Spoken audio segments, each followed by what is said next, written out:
6 নম্বর অর্গানাইজেশনে। আমি আমার গ্রুপে আমার খুবই খুবই খুবই কাছের একজন মানুষ, সে আমার বোন, মানে ওকে আমি বোনের চোখেই দেখি, আর আমার বোন নেই তো আমি ওকে বোন হিসাবেই মানি। এদিকে ম্যাডাম, আমি আমার গেস্ট যে মডেল আমি যাকে ইনভাইট করেছি আমার ব্রাইডাল প্যাকেজ শুটে, তো আমি তাদের নাম হচ্ছে মাহিয়া পল্লে। তো মাহিয়া একটু চলে আসো। বোনের মতনই ভীষণ ভালো মেয়ে, ভীষণ ভালো মডেল, প্রফেশনাল মডেল। তো আমি ওকে আমার তরফ থেকে একটা সম্মান আমি দেবো।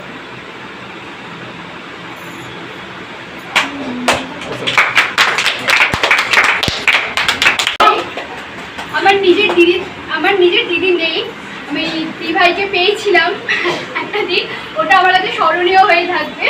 দিভাই আমাকে নিজের বোনের মতন করেই ভালোবাসে, কেউ বলবে না যে আমি দিভাইয়ের নিজের বোন নই। তো দিভাইয়ের ব্রাইডাল প্যাকেজ শুনে আমাকে গেস্ট মডেল হিসেবে ডেকেছে, আমি তো খুব খুশি। দিভাইয়ের কাজ ভীষণ ভালো, তো দিভাইকে কেউ ভালো না বেশি থাকতে পারবে না, এত মিষ্টি মেয়ে। সার্টিফিকেট। আচ্ছা, আমি যার ব্যাপারে কথা বলবো তাকে ব্যাপারে কি আমার কথা বলতে লাগবে বলে মনে হয় না। তো আমার প্রতিটা ইভেন্টে যেমনভাবে পাশে থাকে আমার দাদা, সেরকমভাবে আজকেও আমার পাশে ছিল। যতটা সাধ্য দাদা হেল্প করেছে, সবার সাথে মিলেমিশে কাজ করেছে। আমি প্রসেনদার ব্যাপারে কিছু বলবো না, আমার বলার সেই ভাষাটা আর নেই। কারণ প্রসেনদার সাথে যখন প্রথম পরিচয় হয় তখন ভেবেছিলাম দাদা খুব রাগী, কিন্তু দাদা যে এত ভালো মানুষ সেটা বুঝতে পারিনি এই ব্যাপারটা। তো যাই হোক, আমার তরফ থেকে দাদাকে সম্মান দিচ্ছি।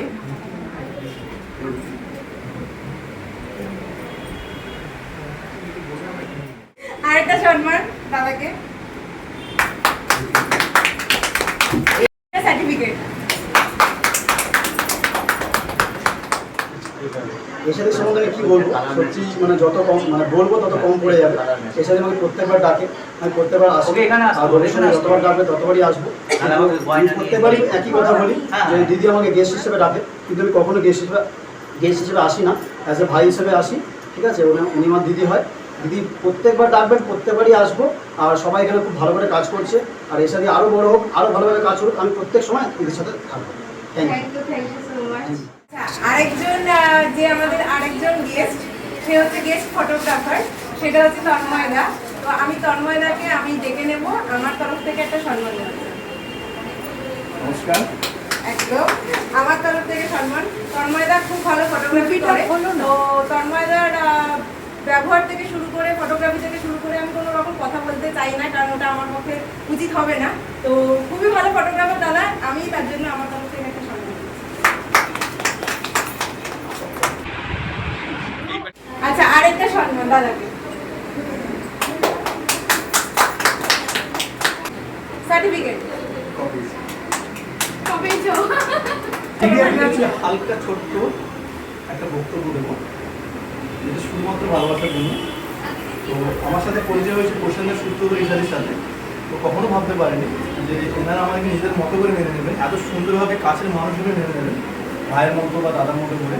তো আমাকে এই সম্মানটা দিয়েছে, এই জন্য খুবই খুশি, যদি খুবই আপ্লুত আমি।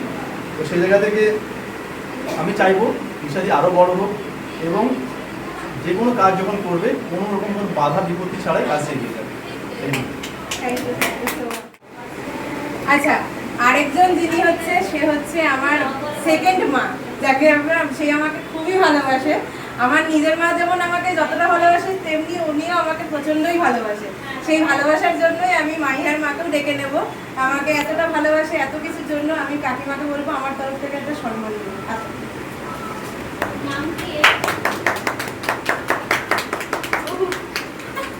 কাকিমার একটা সম্মান, আমাকে দেখছে, আমি হাতে দড়ি নেই। ভালো করছো মিনাক্তা, আমার তরফ থেকে কাকিমার জন্য।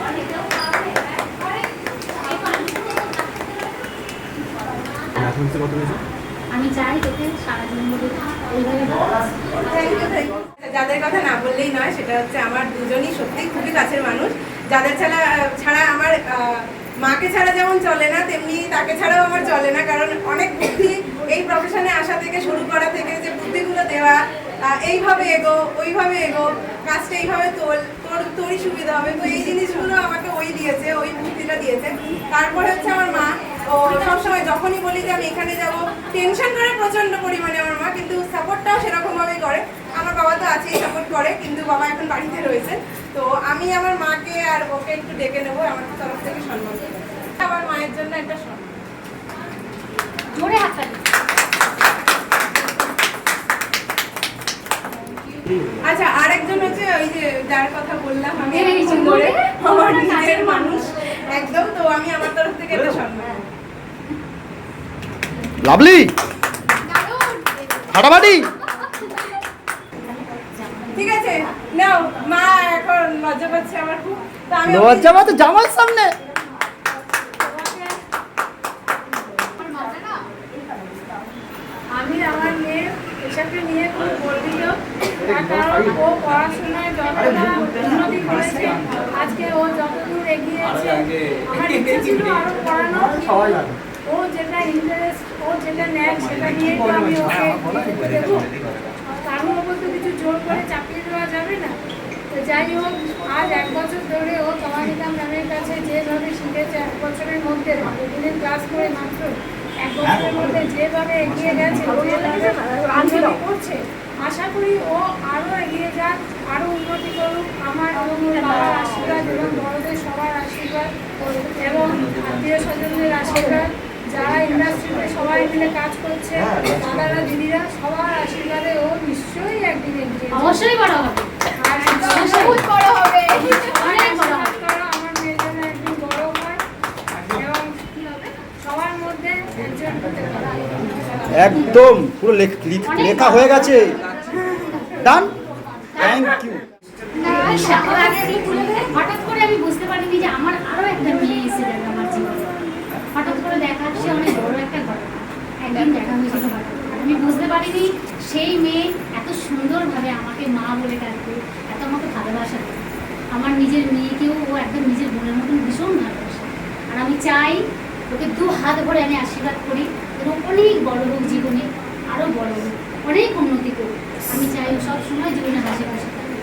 আর সত্যি কথা বলতে কি, ওকে নিয়ে আমি কী বলবো, এত মন সাদা, এত সরল সাদা সিধে মেয়ে, এত মিষ্টি মেয়ে, এত মিষ্টি মেয়ে, মানে আমি বলছি খুব কম হয়ে যাচ্ছে।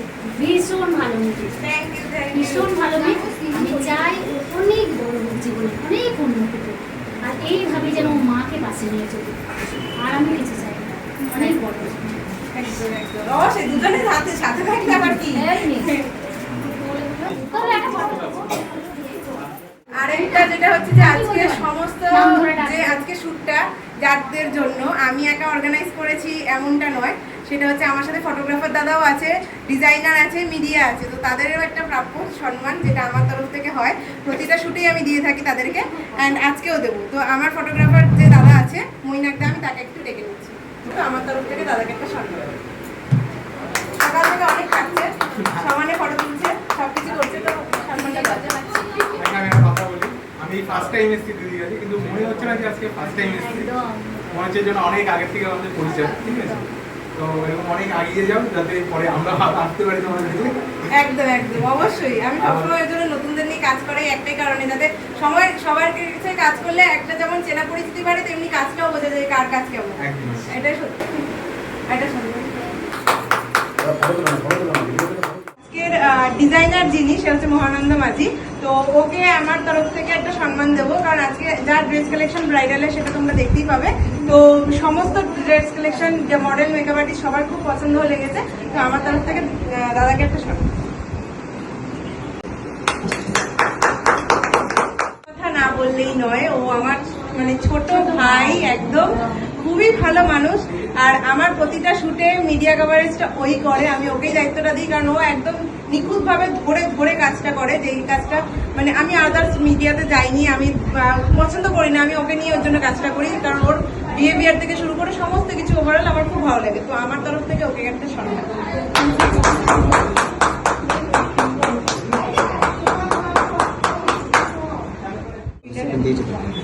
আমার তরফ থেকে